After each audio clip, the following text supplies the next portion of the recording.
it's Sheri here, and in this video we are going to be talking about Loona, Chuu, Blockberry Creative, and everything that's been happening, because it's a lot.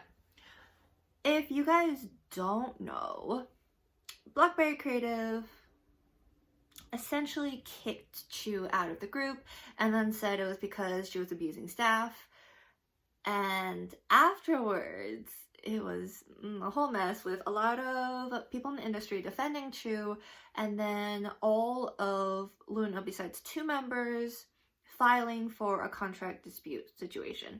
And this has been a back and forth. Right now, fans are currently boycotting the newest Loona comeback, which that's a fun situation where like everyone's just like stan Loona, and now it's just like don't stan Loona but don't give Blockberry Creative money.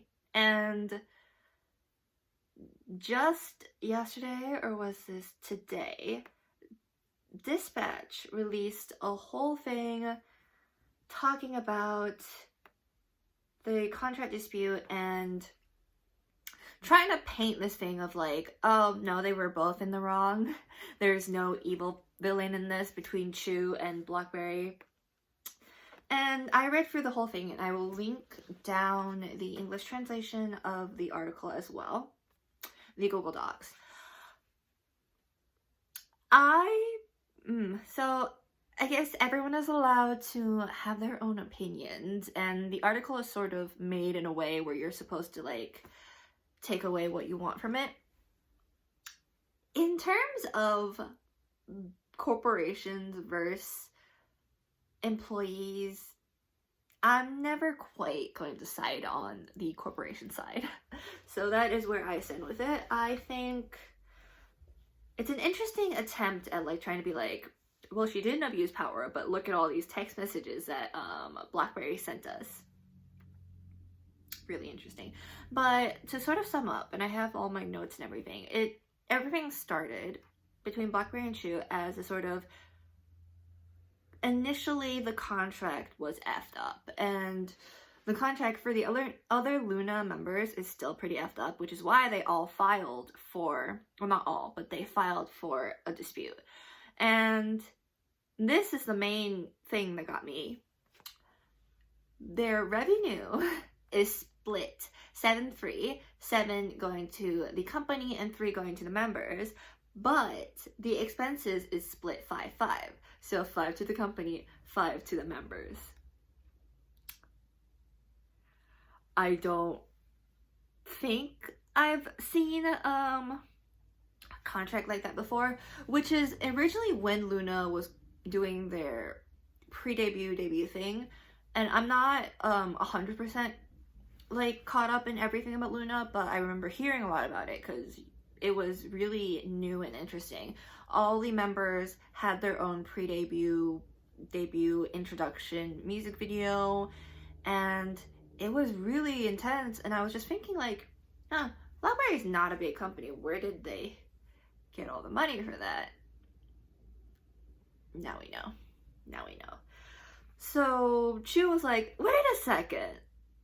If I do the math, it's gonna continue just sucking for us, and that doesn't make sense. So she filed for a dispute, and which the judge sided with her, being like, yeah, no, this doesn't make sense. What is this contract?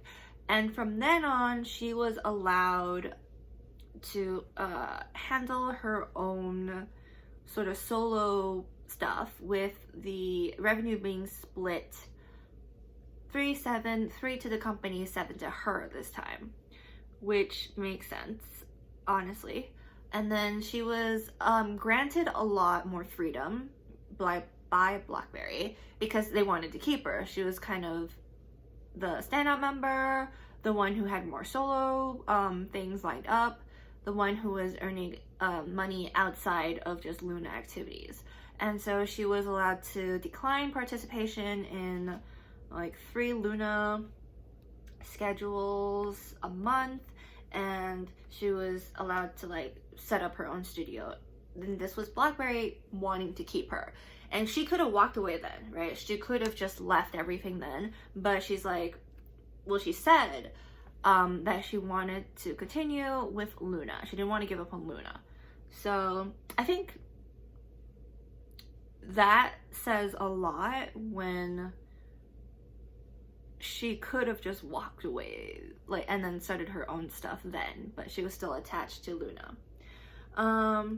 At that point with the money thing, there was a lot of distrust, and then even the members themselves were like, hey, we're not getting paid, what's going on? And so you can see, right, like, why I feel like me at that point just be like, hey, company, you fuckers, what's going on? I mean, like, I get it, they have to keep professional, and I think she is much more professional than I ever would be in a situation like this, which, if you remember, right, all these girls debuted pretty young, so they probably signed their contract pretty young. If she signed her contract around 2000, she was revealed in 2018? I think she was revealed in 2018. And that means or was it 2017? But at some point in 2017 or 2016, she had to sign that contract. She would have been 18 or 19, right? They signed this contract, and she even says, like, at the point when I signed the contract, I had no idea what was going on. And that further emphasizes the point of, like, a lot of these are very young adults or even children, and these contracts are like a lot of legalese. If you've ever read a contract, it's a lot of legalese. It's a lot of, if you're not familiar with the industry because you know you're a child, you're not going to fully understand the contract, and they should have lawyers present. The parents probably should have contacted more lawyers, but the parents themselves, like, sometimes won't know. And if you're 19, 18, you're kind of responsible for yourself. But these are long contracts with a lot of, like, subheadings and info. So really, we should be equipping more and more of these young adults, these children, with proper lawyers to go through this contract and just check everything. On that note, if, like, the first judge who, like, let Chuu, who agreed with Chuu that, like, this contract was bullshit, at that point, you wouldn't think they'd be like, hey, let's investigate this company and all the other contracts that's under this company, because if hers is like this, what are the others? But yeah. And moving on, right, they also bring her mother into this, and I guess, like, since she is young, I mean, she is that young where her mother needs to be, like, heavily involved in this. She's only 23 now. That's insane to me. Like, no one's bringing up, like, this is a young adult who at a pretty young age into adulthood had to sign this contract and now had to spend a long time fighting against it. And there are younger members. Are there younger members in Loona? Yeah, there's younger members in Loona. So anyway.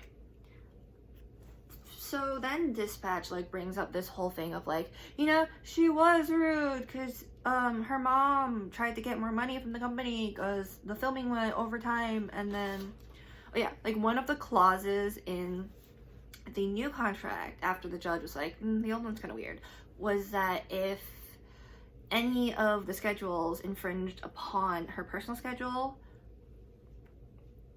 they would be entitled to compensation from Blockberry. And they like took that to be like, yo, she asked for $50K, and that means, you know, power abuse. Which, you guys signed the contract. You know? You signed the contract, so. And on Chuu's side, so this is all a lot of info and documents from Blockberry's side. And Chuu said, well, yeah, they gave you some stuff, but there's a lot of things that they didn't give you, and also there's a lot of things that I never received, like a proper breakdown of settlement and all that. And Blockberry's like, no, we didn't do anything. But yeah, so with the whole, like, power abuse situation, right, I think what dispatch does is they don't list the things in order. They give you the dates and everything, right? But they don't have the thing in order. So that sort of alludes to they're trying to do something by not having an order, right? Whether it's to convince you that Chuu's on a power trip or not. But if you actually read them in order, it's like, oh, wait a minute. Wait a minute. But yeah, so the first one is from December 28th, 2021, where it says, hey, management team lead B, the management team reported to me that you won't participate in Loona album activities anymore. Is this right by any chance? And she's like, I am participating though. I've never once skipped out on broadcast schedule, which then she could have with that new contract. But she's, there's not a single schedule I didn't participate in after saying I wouldn't do broadcast anymore. Chuu, please don't lie. There's nothing scheduled that I skipped, and you people don't have the ability to get any broadcast schedule anyway, and there is no justification to pull out schedules already set, so please don't cause anyone else to be dishonored. Chuu, seriously, all you people know how to do is lie. Get some rest, please. Which, okay, reads off as a little bit passive aggressive. I'll give them that. But also, this is after the whole like contract thing where she's already had to readjust her contract because she found out the company was kind of like not splitting profits fairly or normally. And then next one is December 30th. Chuu, team lead, my mom has asked for the seal. And the translator actually provides good notes here. We're saying that certain financial transactions in Korea are signed by stamping a personal seal instead of writing a signature. Which is interesting that I didn't know you had to hand that over to the company. But yeah, Chuu, is the company not even going to give me my seal? Chuu, are you ignoring my mother? Chuu, not giving money, not giving the seal, not providing the documents detailing the basis for my payments either. So yeah, she's like a little bit pissed, as she should be. With, you can see there's a lot of stuff going on. And then Chuu, Blockberry is the best. Which is, yes, passive aggressive, but I don't think that is necessarily abusive language at any point. Because originally they kicked her out being like, yeah, Chuu like abuses staff. Team lead B, we have never ignored your mother about the seal. I will check with the company, then let you know. Chuu, you said you'd give it to me, but now it seems that you're not. Oh, it's, yeah, so I'd be upset about that if you were told that you were going to get your seal and then you won't, and you're already like not getting paid after all the hard work. I'd be upset about it. Well, she's like, none of this ever like comes across as abusive. Like, sure, it's not professional, young adult, and I don't think that necessarily it's like abusive, abrasive maybe, but not abusive. And then, but yeah, like, why does the company have her stamp? That just seems, I don't know if that's normal or not, but. And then in June 2022, regarding, where they messaged her, the CEO messaged her mom being like, she revealed the choreography, what do we do? And then her mom was just sent it to Chuu being like, what? And then, so Chuu, with something like this, with 1 second, is this what you're nagging over? Do you not want me to have affection? I'm sitting out this album.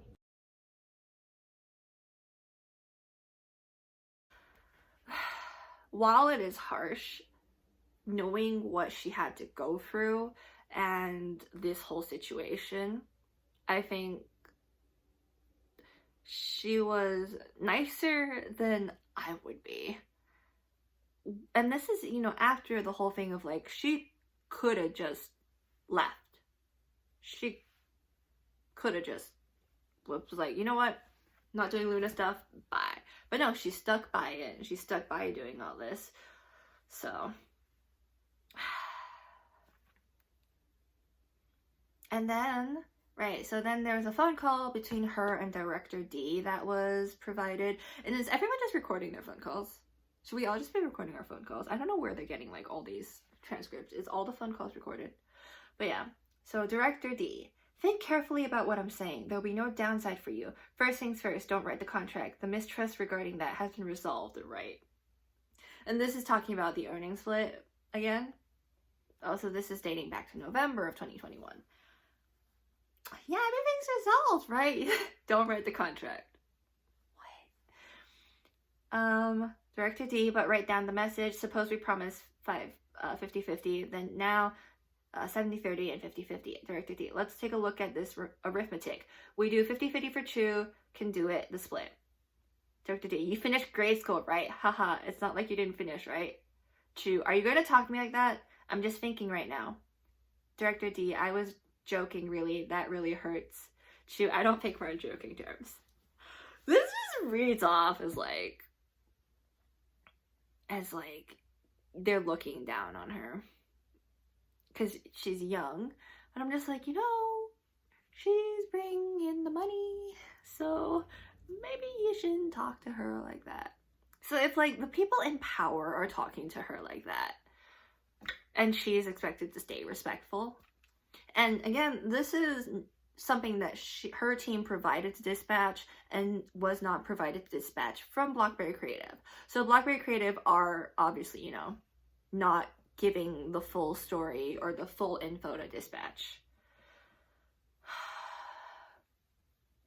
But yeah, so that is like, and there's more. You can read the full Dispatch document yourself and then see what you think about the situation. I think it comes off clear as the company taking advantage of young adults, and the fact that like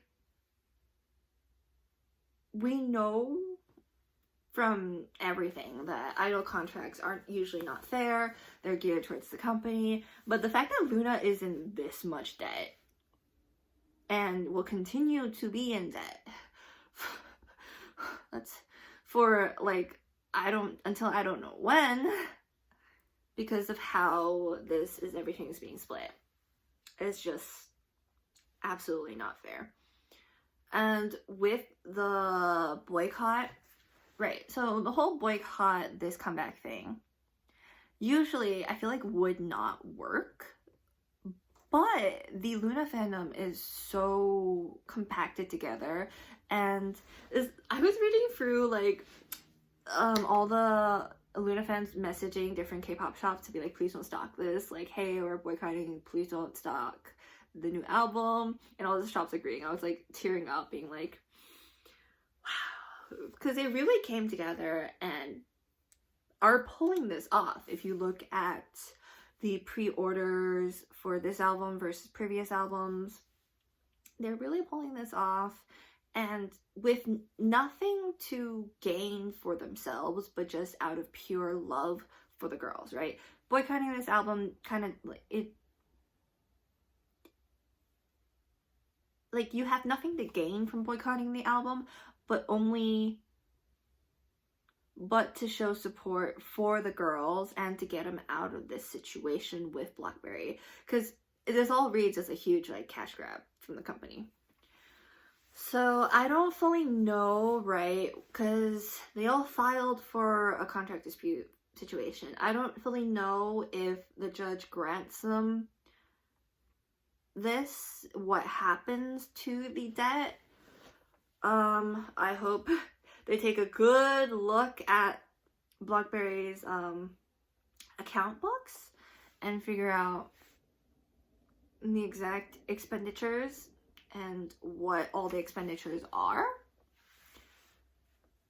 But I hope more than anything that the girls can get out with the least amount of debt and damage possible, because I don't think that they'll be able to get any money from Blockberry now, but at the very least have their debt cleared. And whatever happens to them in the future, I hope they have a good lawyer team. If they're going to continue doing idol activities, make sure you read that contract and know what you're doing. But I think no matter what, they will have their fan base supporting them, and hopefully only good things in the future for Loona, in whatever shape or form Loona become in the future. So yeah, that is sort of, I don't know, it's just a rant and a little bit of like info about the Loona Blockberry Chuu situation. Yeah, let me know what you guys think, and if you have more info on potentially what happens in the future, please do feel free to tell me in the comments below. There's a whole Japan tour happening with Loona, and I'm just like, oh, poor girls. Where they have to go on tour and they're not paying a single cent. And somehow getting more in debt. But now all of this is revealed. The whole debt situation is revealed. So that might help them a little bit. But yeah. Thank you so much for watching this video. I hope to see you in my next video.